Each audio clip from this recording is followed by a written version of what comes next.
Hello everyone. In this video, I'll show you how to fix the Riot client not updating or getting stuck on patching. First, completely close the Riot client. Make sure it is not still running in the background.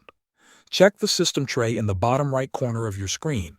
Right-click the Riot icon and close it completely. Now go to the Riot client shortcut on your desktop. Right-click it and choose Run as Administrator. This gives the client full permission to download and install the update files properly.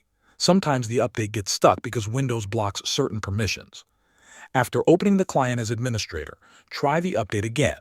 If it still does not work, restart your PC and launch the Riot client again using Run as administrator. If the issue continues, use the built-in repair tool.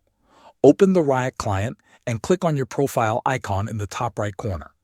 Go to Settings, then select your game, such as Valorant. Click the Repair button and wait for the scan to complete. The client will automatically fix missing or damaged files. You can also force close all Riot-related tasks. Right-click the taskbar and open Task Manager. Look for Riot Client, Riot Vanguard, Valorant, or any Riot-related process. Select each one and click End Task. Once everything is closed, open the Riot client again and check if the patch starts downloading normally. Thanks for watching.